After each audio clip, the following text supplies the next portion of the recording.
Assalamualaikum warahmatullahi wabarakatuh. Perkenalkan, nama saya Ridho Hilmi Ramadan. Di sini saya akan menjelaskan sistem reproduksi manusia.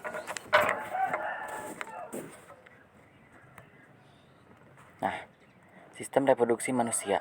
Topik bahasan yang akan saya bahas kali ini yaitu yang pertama ada sistem reproduksi pria, hormon reproduksi pria, spermatogenesis, sistem reproduksi wanita, hormon reproduksi wanita, oogenesis, menstruasi, fertilisasi, dan kehamilan. Sistem reproduksi pria atau organ. Di sini ada gambar dan penunjuknya. Itu ada kandung kemih, ada vas deferens, penis, saluran uretra, vesikula seminalis, kelenjar prostat, kelenjar Cowper, epididymis, testis, dan skrotum. Oke, fungsinya. Nah, penis berfungsi sebagai saluran kencing atau urin sekaligus tempat keluarnya sperma. Skrotum berperan untuk menjaga suhu testis agar sesuai untuk memproduksi sperma. Pada skrotum terdapat 2 buah testis. Testis adalah alat kelamin bagian dalam. Fungsinya adalah untuk memproduksi sperma dan hormon testosteron. Lalu ada epididymis, merupakan saluran yang keluar dari testis. Fungsinya adalah sebagai tempat penyimpanan sperma sementara. Lalu ada saluran uretra, adalah saluran yang terdapat dalam penis dan merupakan akhir dari saluran reproduksi. Perannya adalah sebagai saluran keluarnya sperma dan urin. Lalu ada vesikula seminalis, merupakan kelenjar yang menghasilkan zat yang berisi basa atau alkali, fruktosa atau gula monosakarida. Lalu ada hormon prostaglandin dan protein pembekuan. Lalu ada kelenjar prostat, terletak di bawah kandung kemih. Fungsinya adalah menghasilkan cairan yang bersifat asam. Lalu ada kelenjar Cowper, menghasilkan lendir dan cairan bersifat basa. Fungsinya adalah untuk melindungi sperma dengan cara menetralkan urin yang memiliki pH asam yang tersisa dalam uretra. Cairan tersebut juga melapisi uretra untuk mengurangi kerusakan pada sperma selama ejakulasi. Lalu ada hormon reproduksi pria, hormon gonadotropin. Lalu hormon reproduksi pria yang pertama hormon gonadotropin. Saat anak laki-laki memasuki masa pubertas, tubuhnya akan memproduksi lebih banyak hormon gonadotropin. Hormon ini dihasilkan oleh kelenjar hipotalamus pada otak. Kenaikan hormon gonadotropin kemudian akan merangsang produksi hormon luteinizing hormon dan hormon perangsang follicle stimulating hormone yang dihasilkan oleh kelenjar pituitari. Lalu yang kedua ada hormon perangsang follicle atau follicle stimulating hormone. Hormon ini sangat penting agar organ reproduksi pria dapat menghasilkan sperma setiap hari. Setiap hari produksi sperma yang dihasilkan bisa mencapai 300 juta dengan masa pembentukan tiap sperma sekitar 65-75 hari.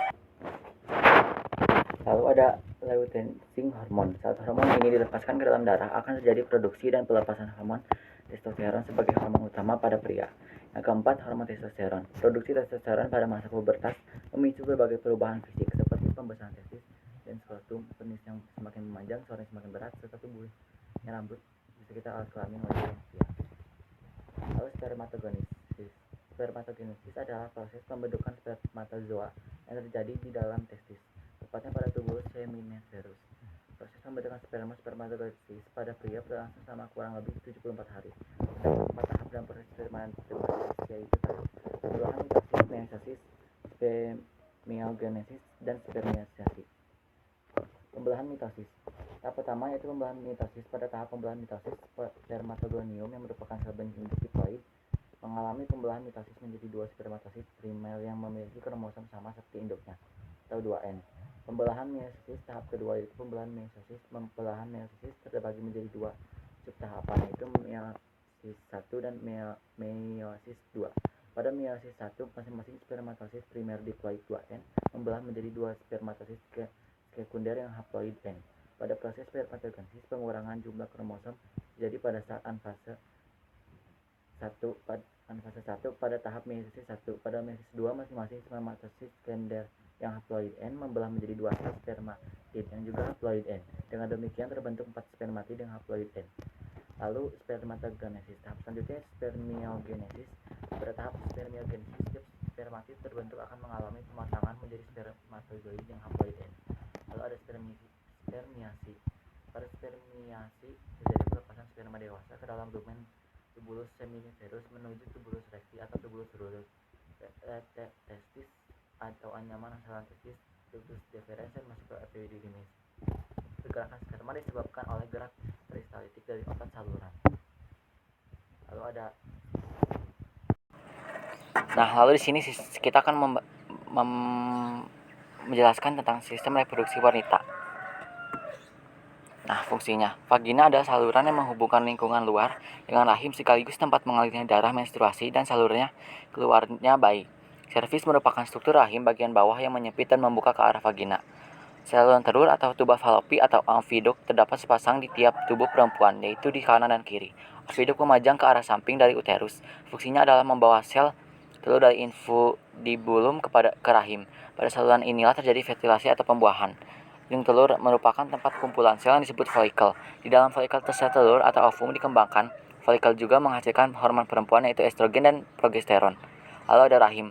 Rahim berfungsi sebagai tempat berkembangnya janin setelah sel telur dibuahi oleh sel sperma. Dinding rahim endometrium berperan dalam pembentukan plasenta. Lalu ada sel telur yang dihasilkan di indung telur disebut juga sebagai ovum. Ovum termasuk ke dalam alektikal atau tanpa kuning telur dan mengandung butiran kortikal dan trombosit kuning. Struktur ovum terdiri dari membran vitelin, zona pellucida, dan corona radiata. Membran vitelin adalah selaput tipis transparan yang membungkus sel telur, sementara itu zona pellucida adalah membran transparan tebal yang terletak di atas membran vitelin. Corona radiata adalah membran tebal terluar yang dibentuk oleh sel-sel folikel. Kista berisi cairan tempat ovum berkembang dikenal sebagai follicle graffian. Lalu ada hormon reproduksi wanita. Yang pertama ada hormon progesteron. Hormon progesteron berpengaruh terhadap siklus menstruasi dan ovulasi. Nah, saat wanita mengalami ovulasi atau sedang berada di masa subur, hormon progesteron akan membantu mempersiapkan lapisan dalam rahim yang disebut endometrium untuk menerima sel telur yang telah dibuahi oleh sperma. Nah, selama kehamilan, kadar hormon progesteron dalam tubuh tetap tinggi. Hal ini mencegah tubuh menghasilkan sel telur baru dan mempersiapkan tubuh untuk memproduksi ASI. Bila tidak terjadi pembuahan, kadar hormon progesteron dalam tubuh akan turun dan memicu menstruasi. Lalu hormon estrogen. Sebagian besar hormon estrogen diproduksi di ovarium atau indung telur. Selain itu, hormon ini juga diproduksi oleh kelenjar adrenal dan plasenta, tetapi hanya dalam jumlah yang sedikit. Lalu hormon estrogen berfungsi untuk membantu perkembangan dan perubahan tubuh saat berbetas, termasuk perkembangan fungsi organ seksual dan memastikan proses ovulasi dalam siklus menstruasi bulanan. Hormon ini juga berperan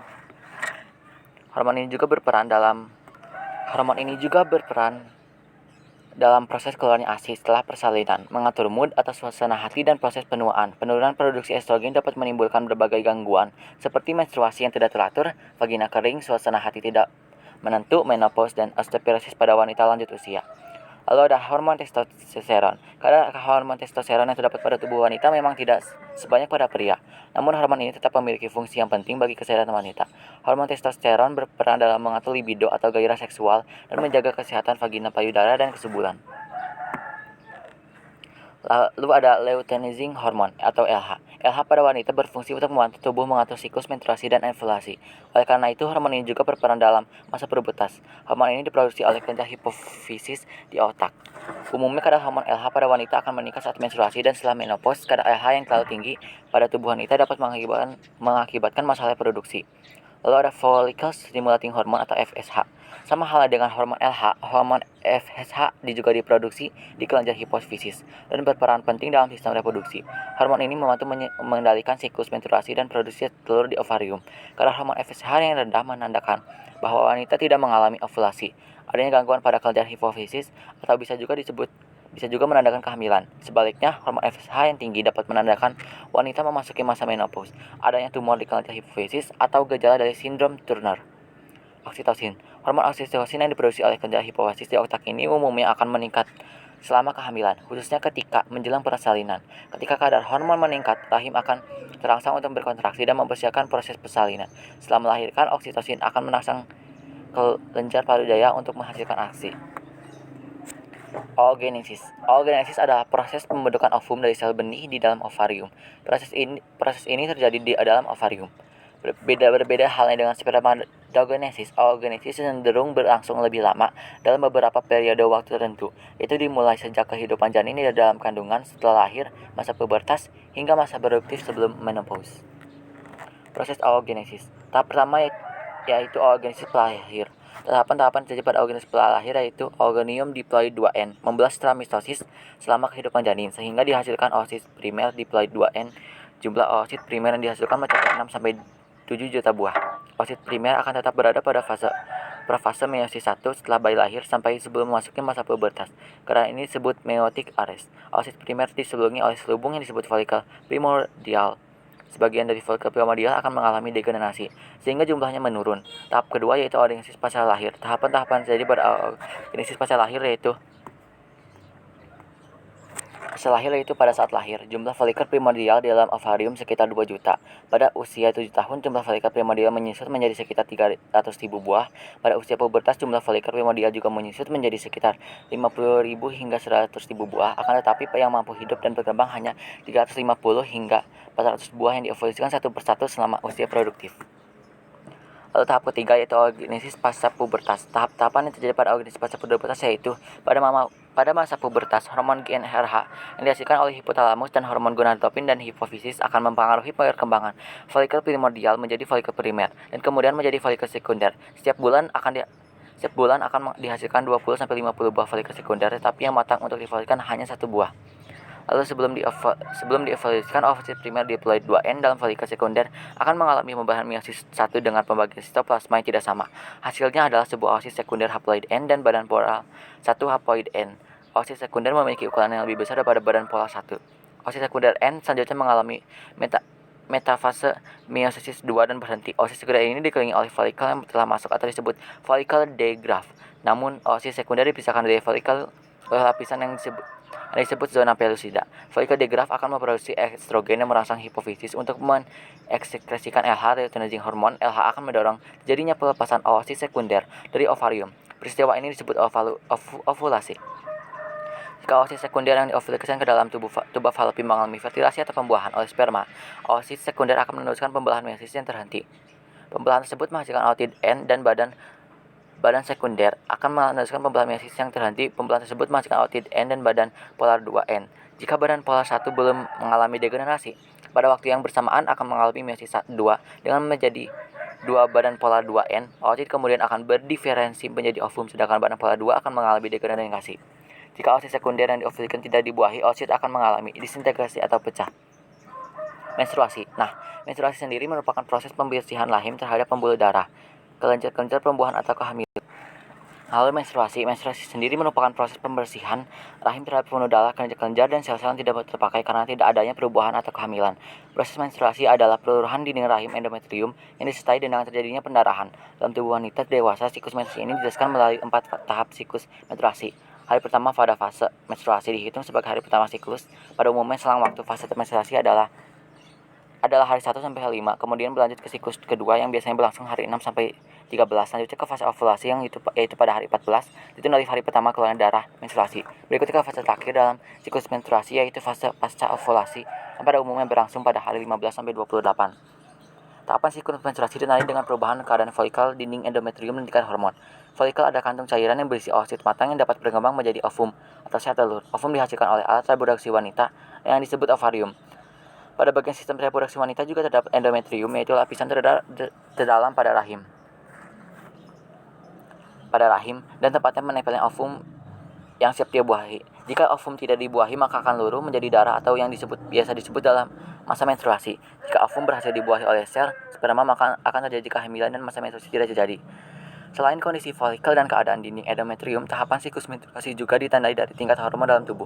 Ada beberapa yang mempengaruhi terjadinya tahapan siklus menstruasi, antara lain hormon GnRH, gonadotropin-luteinizing hormone, FSH, follicle stimulating hormone, LH, luteinizing hormone, estrogen, dan progesteron. Fase menstruasi atau pendarahan.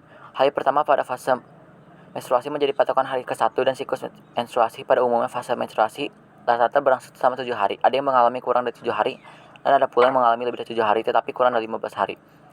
Fase menstruasi terjadi jika sel ovum tidak dibuahi oleh sel sperma. Keadaan yang terjadi pada fase menstruasi adalah produksi hormon estrogen dan progesteron terhenti yang menyebabkan peluruhan dinding endometrium sehingga terjadi pendarahan atau yang kita sering kenal sebagai masa menstruasi. Jadi darah yang didapati pada wanita dewasa pada saat menstruasi terjadi akibat peluruhan dinding endometrium. Saat terjadi peluruhan dinding endometrium, ada sebuah lapisan dasar di balik lapisan yang terkikis. Kemudian akan membentuk lagi sebuah lapisan dinding baru di dalam rahim dan menebalkan dinding tersebut selama bulan berikutnya. Kondisi folikel pada masa menstruasi berupa folikel primer yang akan berkembang dan masuk ke siklus selanjutnya. Proses ini akan diulang terus setiap bulannya di dalam rahim sehingga masa menopause dan jika terjadi kehamilan. Fase pra-ovulasi folikel. Pada fase fasilikasi terjadi proses sekresi hormon FSH oleh kelenjar hipofisis anterior. Pada fase ini produksi FSH mengalami kenaikan, di mana peran dari hormon FSH adalah mengubah folikel primer yang terbentuk pada tahapan sebelumnya menjadi folikel sekunder. Folikel sekunder yang terbentuk menyebabkan produksi hormon estrogen dan kemudian akan terjadi penebalan dinding endometrium. Ketiga, fase ovulasi. Fase berikutnya dalam 4 tahapan siklus menstruasi ada fase ovulasi. Pada fase ovulasi, hormon estrogen akan mempengaruhi hipofisis anterior untuk sekresi hormon RH yang berperan dalam memicu ovulasi untuk melepas oosit sekunder. Fase ovulasi merupakan tahapan di mana ovum atau sel telur siap dibuahi oleh sperma. Kondisi yang terjadi pada fase ovulasi adalah sebagai berikut. Folikel mencapai kematangan, 2. Sekresi hormon estrogen meningkat, sekresi hormon FSH dan LH meningkat, sel telur keluar dari folikel. 4. Fase pasca ovulasi atau luteal. Tahapan yang terakhir adalah fase pasca ovulasi. Pada fase ini terjadi pembentukan korpus luteum yang akan menghasilkan hormon progesteron. Hormon ini berperan dalam penebalan dinding endometrium sehingga dapat membuat dinding endometrium akan semakin menebal. Jika terjadi pembuahan, dinding endometrium akan dipertahankan dan semakin menebal dan fase menstruasi tidak terjadi. Namun jika ovum tidak dibuahi, maka akan terjadi peluruhan dinding endometrium dan terjadi menstruasi.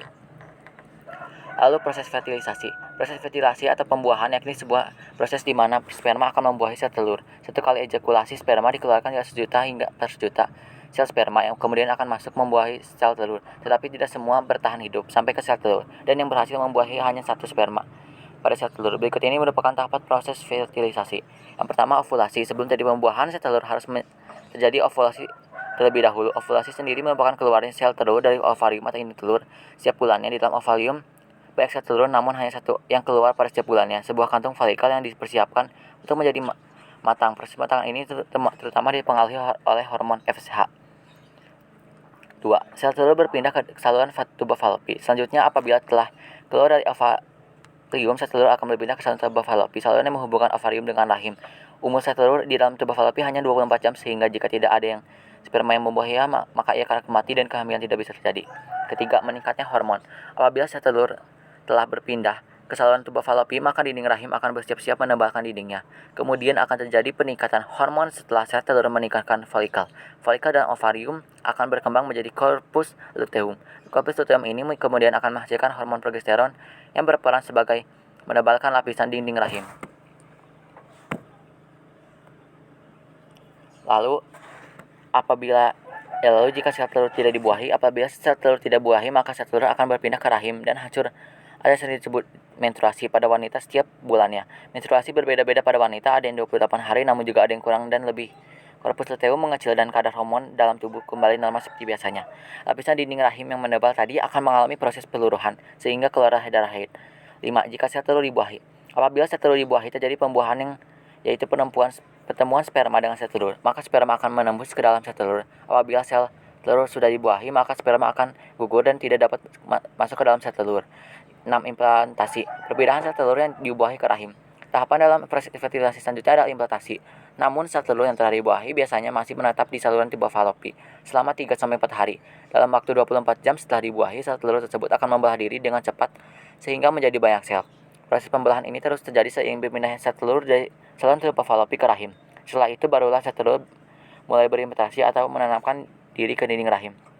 7. Munculnya hormon kehamilan. Setelah implantasi terjadi, tubuh mulai menghasilkan hormon kehamilan HCG. Keberadaan hormon inilah yang dideteksi oleh alat tes kehamilan. Umumnya butuh 3-4 minggu dari hasil pertama haid terakhir agar HCG cukup tinggi untuk terbaca oleh tes spek. Proses fertilasi. Nah, di sini ada proses pembuahan hingga implantasi dalam rahim. Kehamilan ada proses yang terjadi dari pembuahan sampai kelahiran. Proses ini dimulai dari sel telur yang dibuahi oleh sperma, lalu tertanam di dalam lapisan dan kemudian menjadi janin. Kehamilan terjadi selama 40 minggu yang terbagi ke dalam 3 trimester, yaitu trimester pertama 0-13 minggu. Struktur tubuh dan sistem organ bayi berkembang, kebanyakan keguguran dan kecerdasan lahir muncul selama periode ini. Trimester kedua 14-26 minggu, fase perkembangan dan pertumbuhan janin. Trimester ketiga 27-40 minggu, fase maturasi atau kematangan organ dan pertumbuhan janin. Pada beberapa kasus, bayi bisa bertahan di dalam rahim sampai minggu ke-42. Namun janin hanya segera dikeluarkan karena beresiko menimbulkan masalah kesehatan seperti bayi menelan air ketuban yang sudah kontaminasi feses atau aspirasi mekonium. Meski kehamilan adalah kondisi yang tergolong umum dan terjadi hanya pada wanita dalam usia reproduktif, beberapa wanita mungkin mengalami hal ini. Wanita bisa saja tidak hamil karena memiliki kondisi medis yang dapat membuatnya bisa hamil maupun memilih untuk steril agar tidak hamil. Nah, di sini ada perkembangan janin ya. Minggu ke-1. Minggu ke-1 itu belum terhitung hamil selama 2 minggu pertama.